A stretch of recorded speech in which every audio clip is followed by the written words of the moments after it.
இந்த மாதிரி அச்சுறுத்தல்களுக்கு, வழக்குகளுக்கு, கைதுகளுக்கெல்லாம் பயப்படக்கூடியவர்கள் திராவிட முன்னேற்ற கழகத்தில் யாருமே கிடையாது. பாளையங்கோட்டை சிறைச்சாலை அப்படிங்கிறது திராவிட முன்னேற்ற கழகத்திற்கு புதிதான ஒன்று இல்லை. தலைவர் கலைஞர் அவர்களே இருந்த இடம்தான் இது. ஸ்ரீவைகுண்டத்தில் இருக்கக்கூடிய சட்டமன்ற உறுப்பினர் குற்றம் சொல்லக்கூடிய அளவிற்கு அங்கே குற்றங்கள் பெருகி கிடக்கக்கூடிய ஒரு சூழலிலே அவரை கூப்பிட்டு விசாரிக்கிறது கூட இந்த அரசு தயாராக இல்லாத நிலை. டெல்லியிலே இன்னைக்கு எப்படி அங்கே மாணவர்களுடைய போராட்டம் கையாளப்படுகிறதோ அதே வகையிலே இங்கே போராடக்கூடியவர்களை இந்த ஆட்சியும் தாவேக ஆட்சியும் கையாண்டு கொண்டிருக்கிறது. தமிழ்நாட்டுல எல்லாமே சேஞ்ச் ஆயிடுச்சு. உங்க நகையையும் சேஞ்ச் பண்ணுங்க. உங்க பழைய நகைக்கு கிராமுக்கு 150 ரூபாய் கூடுதலா வாங்கி புது நகை எடுத்துக்கோங்க. அதே கம்மி சேதாரம் தான் உங்க லலிதால மட்டும்தான். சிடாசிஸ் தமிழர் 4.0 அணிகளாய் திரள்வோம், அமைப்பாய் உயர்வோம். ஜூலை 24-25 ஹில்டன், சென்னை. நல்லா இருக்காரு. அதே நேரத்தில் பாளையங்கோட்டை சிறைச்சாலை அப்படிங்கிறது திராவிட முன்னேற்ற கழகத்திற்கு புதிதான ஒன்று இல்லை. தலைவர் கலைஞர் அவர்களே இருந்த இடம்தான் இது. இந்திய எதிர்ப்பு போராட்டத்திலே 65 அவர் இருந்த சிறைச்சாலை தான். அதனால் திராவிட முன்னேற்ற கழகத்தில் இருக்கக்கூடியவர்கள் யார் இந்த சிறைச்சாலைக்கு வந்தாலும் அதை பெருமையாகத்தான் நினைப்பார்கள். அதனால் எங்களுடைய சட்டமன்ற உறுப்பினர் மார்கண்டேயன் அவர்கள் அதை பெருமையாகத்தான் ஏற்றுக்கொண்டு இங்கே இந்த சிறையில் இருக்கிறார். அது மட்டும் இல்லை, இந்த மாதிரி அச்சுறுத்தல்களுக்கு, வழக்குகளுக்கு, கைதுகளுக்கெல்லாம் பயப்படக்கூடியவர்கள் திராவிட முன்னேற்ற கழகத்தில் யாருமே கிடையாது. எத்தனை பொய் வழக்குகள் போட்டாலும் அதை சந்திப்பதற்கு திராவிட முன்னேற்ற கழகமும் எங்களுடைய தலைவர்களும் தயாராகத்தான் இருக்கிறோம். சட்டம் ஒழுங்கு இன்றைக்கி தமிழ்நாட்டில் எந்த நிலையில் இருக்குதுன்னு நம்ம அத்தனை பேருக்கும் தெரியும். இன்றைக்கி காலையில் கூட ஒரு பெண் மிக மோசமாக பயங்கரமாக செய்யப்பட்டிருக்கிறார் அப்படிங்கிற ஒரு செய்தியை நம் ஊடகங்களிலே பார்க்கிறோம். ஒவ்வொரு நாளும் பெண்களுக்கு எதிராக, குழந்தைகளுக்கு எதிராக குற்றங்கள் நடந்து கொண்டிருக்கிறது.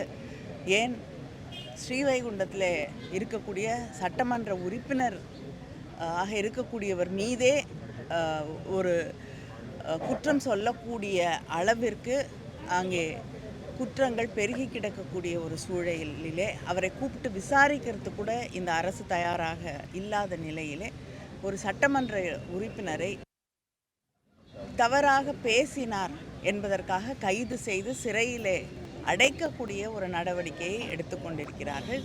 இவரை மட்டும் இல்லை, இதற்கு முன்னால் திரு அனிதா ராதாகிருஷ்ணன் அவர்களுக்கும் இப்படி அச்சுறுத்தலும் வழக்கும் போடப்பட்டது. அவரையும் கைது செய்ய முயற்சி செய்தார்கள், சிறையிலே அடைக்க முயற்சி செய்தார்கள். அடுத்து ஒவ்வொரு முறையும் கருத்துக்கள் சொல்லக்கூடிய யூடியூபர்ஸாக இருக்கட்டும், சோஷியல் மீடியாவில் பணியாற்றக்கூடியவர்களாக இருக்கட்டும், அவர்களை எல்லாம் சிறைக்கு அனுப்ப இந்த அரசு ஆட்சி முயற்சி செய்து கொண்டிருக்கிறது. தாவேகா ஜனநாயகத்திலே கொஞ்சமும் எங்களுக்கு அக்கறை இல்லை, நம்பிக்கை இல்லை, மக்கள் மீது எங்களுக்கு எந்த கவலையும் இல்லை என்று தன்னுடைய காவல்துறையை இப்படி எதிர்க்கட்சிகளை அடக்குவதற்கு மட்டுமே பயன்படுத்தி கொண்டிருக்கிறது. கொலை செய்து விடுவோம் என்பது பேசினதான் நாங்கள் வந்து நடவடிக்கை எடுத்தோம் சொல்லி நிர்மல்குமார் சொல்றாரு. இல்லை, ஒரு நிமிஷங்க.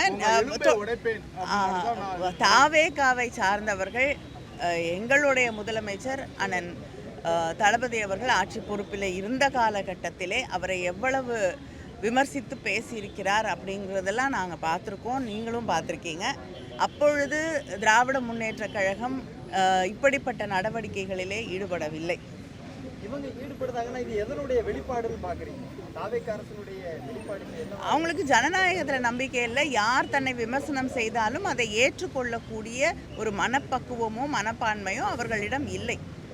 அவங்க யாருக்கு பயந்து கொண்டு அரசியல் செய்கிறார்களோ அதே வழியிலே தான் அவர்களும் அரசியல் நடத்தி கொண்டிருக்கிறார்கள்.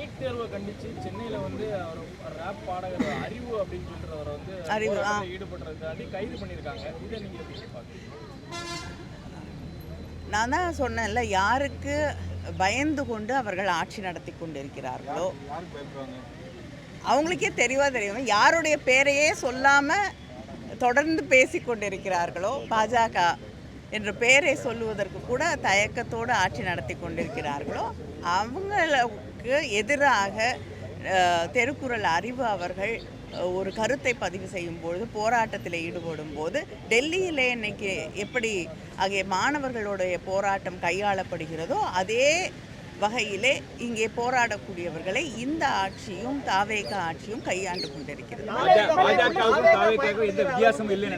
காத்திரமாக அந்த பாஜகவை மீண்டும் எதிர்கொள்கிறதா இல்ல ஒரு சாஃப்ட் கார்னரா பாஜக பக்கத்தில் இருக்கு? திராவிட முன்னேற்ற கழகம் தன்னுடைய கொள்கைகளிலிருந்து, கருத்துக்களிலிருந்து தமிழ்நாட்டு நலன் என்று வரும்பொழுது என்றும் விட்டு கொடுத்ததில்லை, விட்டு கொடுக்கவும் மாட்டோம். அந்த தொடர்ந்து தலையங்கம் தொடர்ந்து எழுதப்படுகிறது. திராவிட முன்னேற்ற கழகத்தினுடைய சப்போர்ட் இருந்தால் தான் இந்த 750 சீட்டு அது போன்ற நிகழ்வுகள் வரும்னு சொல்லி தலையங்கத்தை எழுதக்கூடிய அளவுக்கு கொஞ்சம் நெருக்கமான சூழல் தற்போது ஏற்பட்டு விட்டதா? இல்லைங்க, தலையங்கம் எழுதுவதற்கெல்லாம் நாங்கள் பதில் சொல்ல முடியாது. இல்லை, அது நீங்கள் தான் பதில் சொல்லணும். உங்களுக்கு என்ன எல்லா அனுமானங்களுக்கும் நாங்கள் பதில் சொல்ல முடியாது.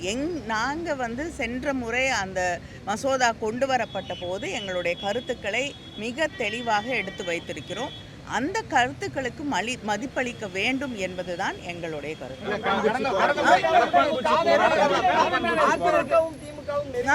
அதிமுகவும் திமுகவும் ஒத்த கருத்தோடு நெருங்கி வர்ற மாதிரியான சூழ்நிலைகள் தமிழ்நாட்டு அரசியலில் ஏற்பட்டிருக்கிறதா சொல்லப்படுறது. எந்த காலத்திலையும் அதிமுகவும் திமுகவும் நெருங்கி வந்தது கிடையாது. சில நேரங்களிலே தமிழ்நாட்டிற்காக போராடக்கூடிய சூழலிலே கடந்த காலங்களில் கூட தமிழ்நாட்டின் உரிமைகளுக்காக, நதிநீருக்கான அந்த கோரிக்கைகளுக்காக இணைந்தே சென்று பிரதமரை சந்தித்திருக்கிறோம். ஒன்றாக கூட்டங்கள் நடத்தப்பட்டிருக்கிறது. தமிழ்நாட்டின் உரிமைகள் என்று வரும்பொழுது திமுக அதிமுகன்னு மட்டும் இல்லைங்க, எல்லா கட்சிகளுமே ஒரே குரலில் ஒருமித்த கருத்தோடு பேச வேண்டும் என்பதுதான் திராவிட முன்னேற்ற கழகம் தொடர்ந்து வலியுறுத்தக்கூடிய கருத்து.